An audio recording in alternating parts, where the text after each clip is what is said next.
Hello everyone, and once again welcome to my channel Engineering Made Simple. Now we were studying Signals and Systems course. Now in that today's topic is standard or basic or elementary discrete time signals. Now in earlier lectures we studied what were the standard, elementary, basic, continuous time signals, and in this lecture, which is lecture number 5 in Signals and Systems course, we will study what are the basic or elementary or standard discrete time signals. Now let us start discussing them one after the other. First one is the first signal is digital impulse signal. Digital impulse signal. Now let us understand how this signal looks like and what is its waveform. So it is a digital impulse signal. So it is denoted by 0 when n is not equal to 0 and 1 when n equal to 0. So this plot will be denoted by del of n. This is the time axis will be denoted by n samples, and here at value n equal to 0 we will have the sample whose magnitude is 1, and for other cases it will be 0. So this is also known as your digital impulse signal denoted by del of n. Now we will study another signal, the unit step sequence or signal. So this is another second type of discrete type of signal. As you can see, it is just a discrete counterpart of your continuous time signal. So this is unit step signal, but this is in the discrete time domain. So how it will look like? So this is the equation for it. So when u of n is equal to 1, value of u of n is equal to 1 for n greater than or equal to 0. Okay. And 0 when n is less than 0. So how will the plot of unit step sequence or signal? Now why I am calling it as sequence also? Because it is a discrete type of signal. So discrete type of signal is expressed in the form of sequences that we discussed in the introductory lecture. So this is u of n is equal to 1 for n is greater than or equal to 0, and its value is 0 for n is less than 0 cases. Now let's plot it. Keep pressing. Bodies keep pressing.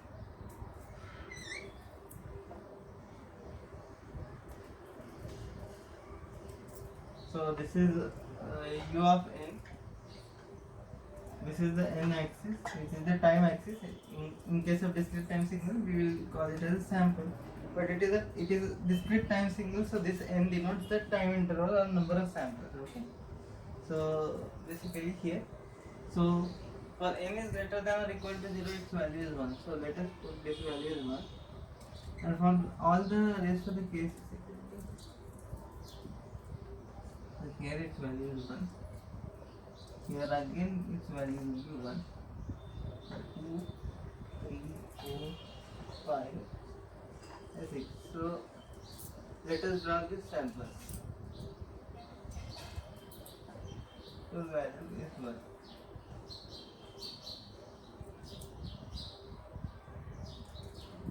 One, two, three, 4.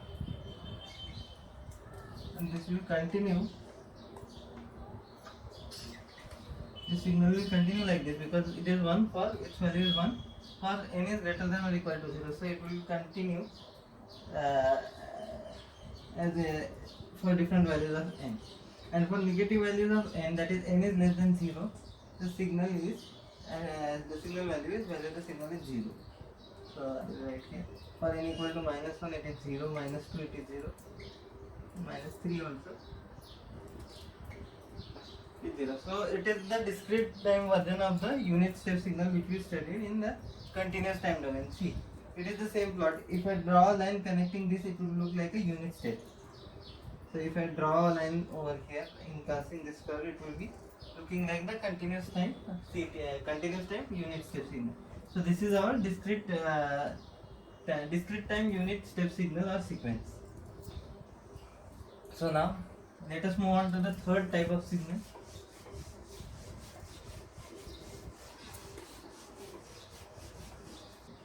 Let us move on to the third type of signal, which is discrete ramp signal.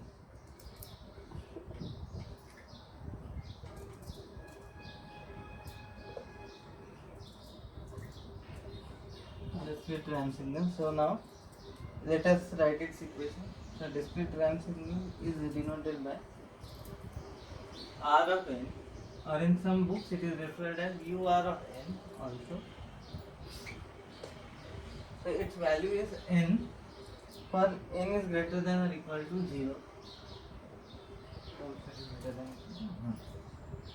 And it is 0 for n is less than 0. So how will the plot look like? Now you know how a continuous time ramp signal looks like. So it is a ramp signal.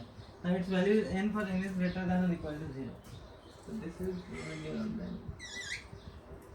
So this is the plot of the signal. UR of n, and it is denoted by n over here.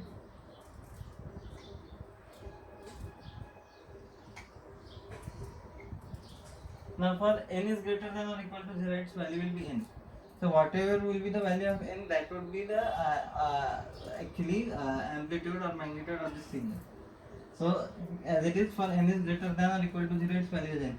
So here n is equal to 0, so your the first value is, let us draw a table kind of thing, n and UR of n, which is the ramp signal. So for, let's say we will take first positive values. So n is equal to 0, then n value will be also 0. So the value of the signal will be 0. Then for n equal to 1, the value will be again 1. For n equal to 1, value is 1. So and similarly for 2, it would be 2. 3, it would be 3, and so on. And similarly for negative cases, we have said that for n is less than 0, when n is in the negative axis, and so on, its value will be 0. So no need to plot anything, it is at 0 only. So now let us plot it for number of sample points in order to show the diagram. So this signal will basically continue. There is a sample at n equal to 1, n equal to 2, n equal to 3, n equal to 4. And from its shape only, the shape of the waveform only, you can say that it is a ramp signal. And this will continue for n values. If I continue putting positive values of n, the waveform will continue like a ramp signal. So it is a discrete ramp. Discrete time signal. So discrete time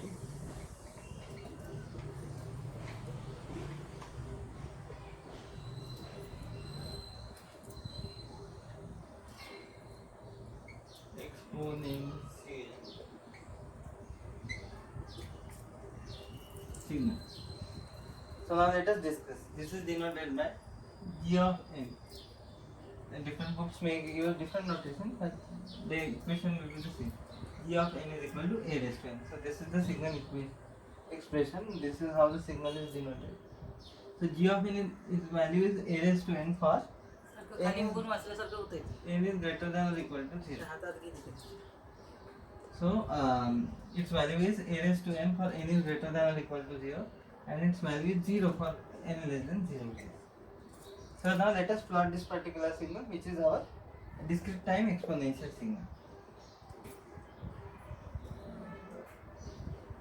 This is the time axis, which is denoted by n, G of n.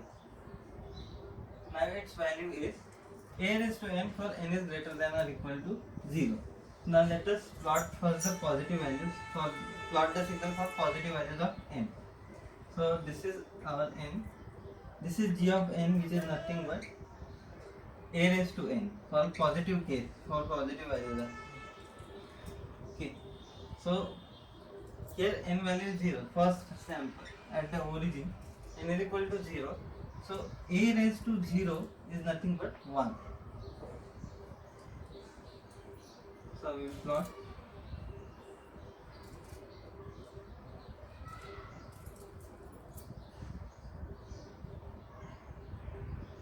the signal will start from, so this is 1 minute. A raised to 0 will be 1. Okay. Then for n is equal to 1 we have a raised to 1, that is its value will be a.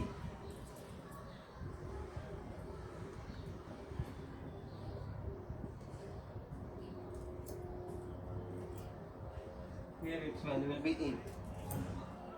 And remember, now this a raised to n. So we are plotting this graph whenever the value of a is between 0 and 1. So a raised to 1 is equal to a I have written which is slightly below your 1 value. Amplitude 1 I have written slightly. Now let us understand this. So this particular plot I am drawing for whenever the value of a is between 0 and 1. So let us assume, for understanding purpose, let us take value of a is equal to let's say point 25, okay, or 0.5 we will take, because it is between 0 and 1. Okay, I have taken the mid value only. Now let us start plotting. For n is equal to 0, it would be a raised to 0 g of n, so its value will be 1. Then for n is equal to 0, it was 1 only, but now here we have value of a, which is 0.5. So for the first case also 0.5 raised to 0 will be 1.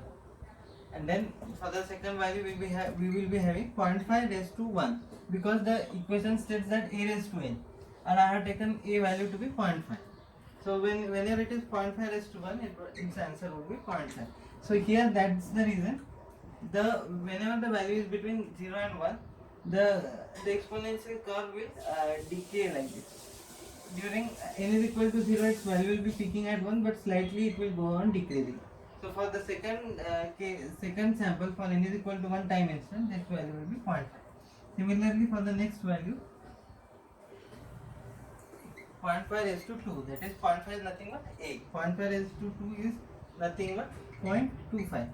So the amplitude and magnitude of the signal will go on decreasing as the value of n increases. So as you can see, this is if you join this point together, it will look like a exponential curve. So that's the reason it is known as discrete time exponential signal. Other case also exists for this one. Now this particular plot was for 0 less than a is less than 1. Now whenever we have value of a which is greater than 1, so for the second case, whenever the value of a is greater than 1, then let's say we will take a value a is equal to, let's say 1.5 we will take, as 1.5 greater than 1. Now we have the equation g of n is equal to a raised to n, which denotes the exponential signal. Now let's start plotting it. So n and a raised to n, and a in this case is 1.5.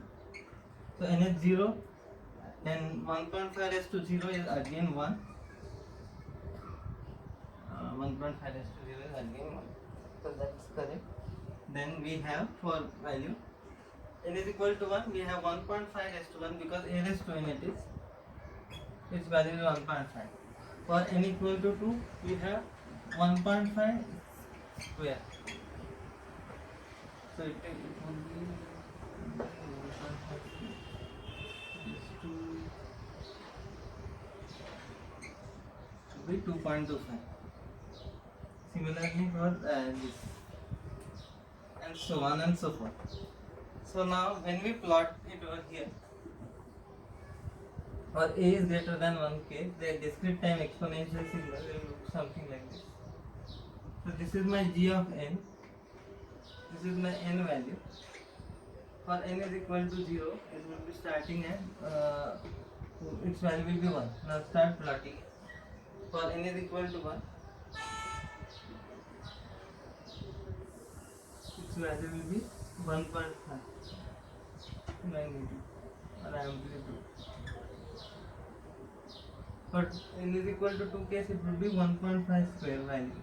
So it is nothing but 2.25. So its value will go on increasing like this. So if you join the tips of this curve, it would be an increasing exponential curve.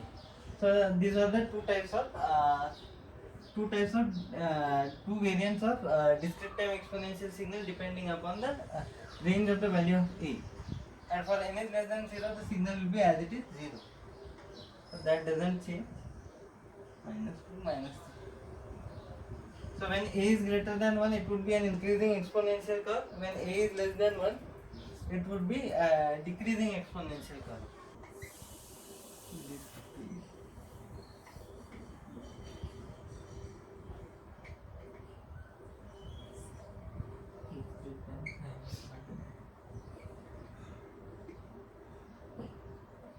Discrete time sinusoidal signal. Now this is the fifth type of discrete type signal, which is discrete time sinusoidal signal. Now let us see its equation, mathematical equation. So x of n is equal to, it is a sinusoidal signal, so it would be denoted by a sin omega naught n plus theta. Okay. And for n in the range, as we are discussing it in the time domain, in discrete time domain, so the range of n will be minus infinity less than n less than infinity. So the value of n will lie from minus infinity to plus infinity, like in the case of normal sinusoidal signal also. And here omega naught is known as the angular frequency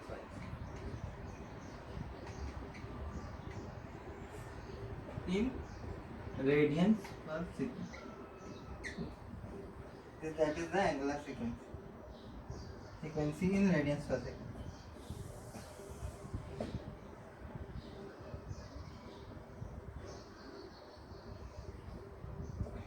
Radians per second, radians per sample it should be, because we are discussing discrete time pen signal. So extremely sorry, I will again explain. So omega naught is the angular frequency in radians per sample, because in discrete time signal we are discussing with the signals which are having samples. So per sample we will discuss. So omega naught is the angular frequency in radians per sample.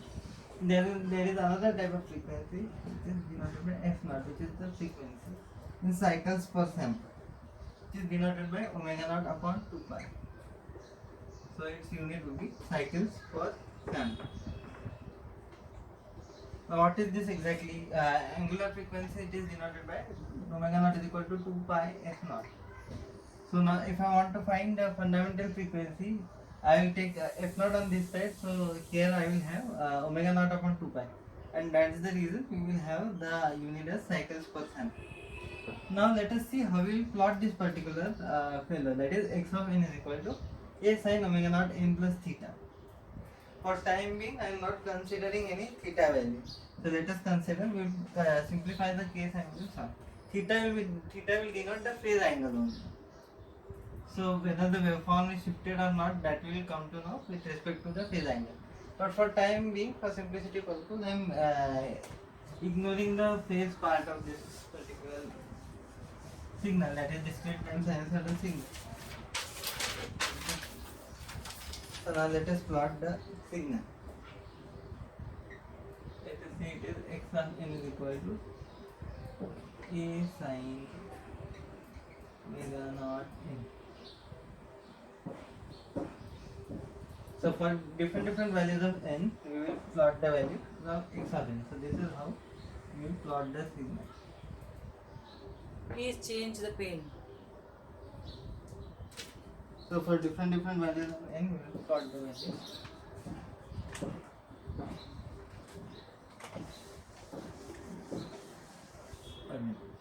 So here we are having, this is denoted by x of n. So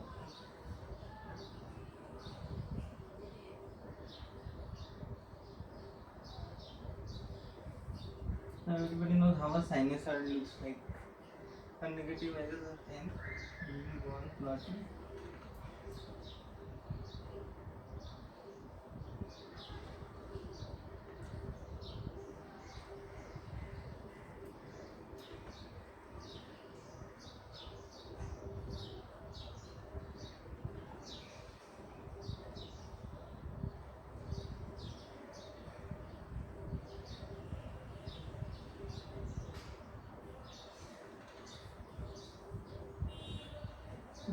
equal to 0. This is minus 3, minus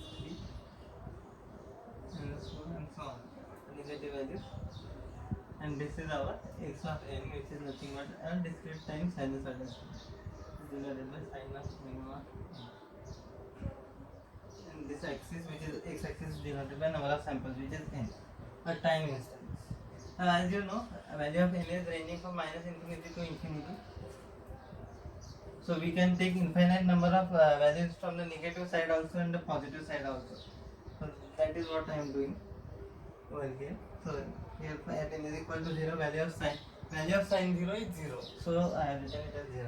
So basically, if you want to plot this particular signal, you can take different values of n, and for different values of n you can use the table function in your calculator and find what will be the values.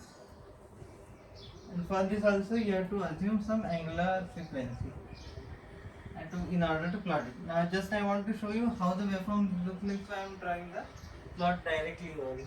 Not here.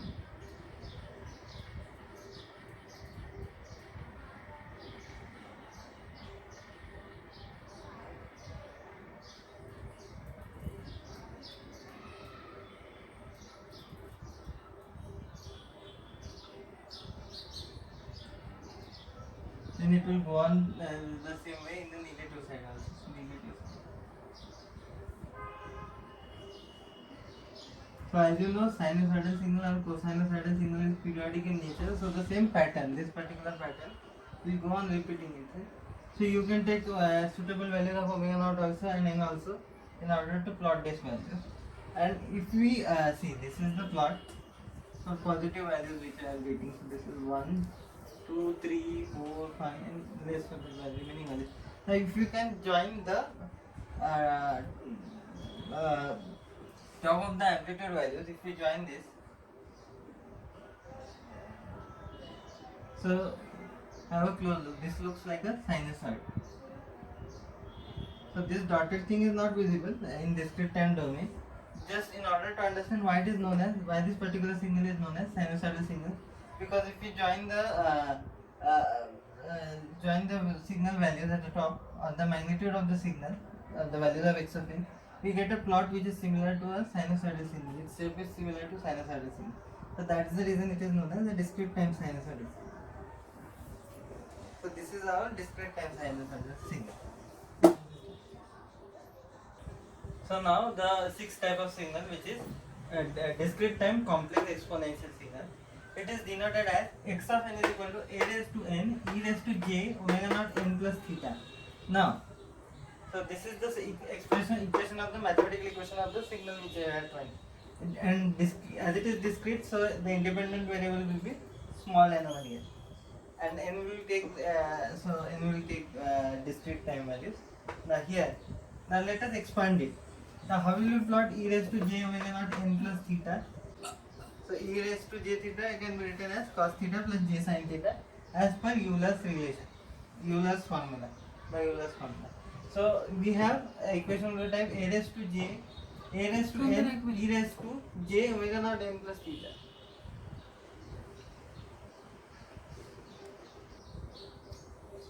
So discrete time complex exponential signal, it is denoted by x of n is equal to a raised to n e raised to j omega naught n plus theta. Now whenever we have expression of the type e raised to j theta, there is a way to simplify this equation by using Euler's formula. So this is Euler's formula. Whenever we have e raised to exponential raised to j theta, we can express it as cosinusoidal and sinusoidal terms. So it is cos theta plus j sin theta. So similarly, for this particular expression a raised to n e raised to j omega naught n plus theta, we can express this e raised to j omega naught n plus theta as cos omega naught n plus theta plus j sin omega naught n plus theta, and then we multiply this constant which is a raised to n to this inside. So by that we get this expression a raised to n cos omega naught n plus theta plus j a raised to n sin omega naught n plus theta, where theta is the phase angle in radians. Now from this only we come to know that the discrete complex exponential signal is a combination of cosinusoidal wave, discrete time cosinusoidal signal and discrete time sinusoidal signal. So we can represent the entire signal as, so the discrete time exponential signal, complex exponential signal x of n is a combination of real part of the real part plus imaginary part, because GF term is present over here. So x of n is equal to xr of n, which is the real part of the complex signal, and xi of n, which is the imaginary part, and it is represented as z is equal to x plus I by del. Okay, so in similar fashion we have a real part and an imaginary part. Now let us plot first the real part of the signal. So, and in real part also there are two cases, because we have a constant whose value is a. So for whenever the value of a lies between 0 and 1, it would be an exponentially decreasing cosinusoidal waveform, because we are plotting the real part of it. So this is the exponentially decreasing type of cosinusoidal waveform. As you can see here, discrete samples are present, and if we draw an envelope across this plot, it looks like a cosinusoid. So it is said that it is a exponentially decreasing cosinusoidal signal. Now the same thing replicates over here. For real part, when a is greater than 1 case, it would be exponentially increasing cosinusoidal waveform for real part. So as you can see, this is the real part. When I say real part, I am plotting a raised to n cos omega naught n plus theta. For simplicity, I am taking theta value as 0 in this case, so there is no theta phase angle. Only when I am plotting the real part of the discrete complex exponential signal, it is a raised to n cos omega naught n. And for a is greater than 1 case, this is how the waveform looks like. Okay.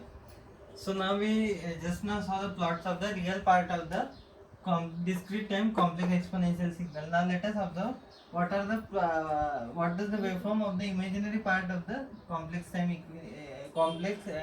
discrete time complex exponential signal will look like. So as it is denoted by xi of n a raised to n sin omega naught n. So this is the imaginary part of our signal. For time being, we are ignoring the phase angle theta, which is in radians.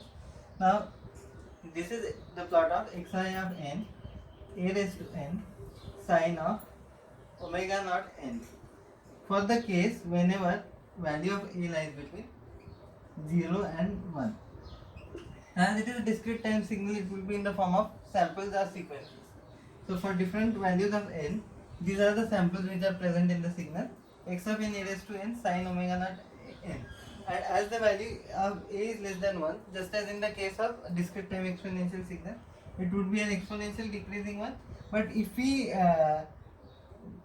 join these samples, the top of these samples, using dotted line, that is the envelope of these samples by using dotted line, we observe that we get a sinusoidal waveform, because that is the imaginary part of the discrete time complex exponential signal, and it is exponentially decreasing in nature for value of a which is less than 1. So as you can see, if we join these sample points, top of the sample points, we get something like a sinusoidal waveform. So this is a sinusoidal waveform, and it is exponentially decreasing in amplitude. So that's the reason it is shown in dotted line. Actually this envelope is not present, these samples are only present, but in order to explain that it is a combination of both the cosinusoidal waveform, which is the real part, and sinusoidal waveform, which is the imaginary part, we express it in this way, or draw it in this way, plot it in this way. And similarly, whenever the value of a is greater than 1, the plot will look something like this. It will be an exponentially increasing type of cosinusoidal waveform. And from this only we come to know that a raised to n is itself discrete time exponential signal, and to that we are again multiplying something e raised to j term, e raised to j theta term. So we can say it is a superimposition of both cosinusoidal and sinusoidal waveform, as well as discrete time exponential signal. So that's the way of drawing it. When we join the top of these samples, it will look like a sinusoidal waveform, but as it is imaginary part, so it is a sinusoidal waveform, and for real part we had two cases of cosinusoidal waveform. So these are the standard basic elementary discrete time signals which we used in signals and system course when we are analyzing discrete time system. So that's all for today.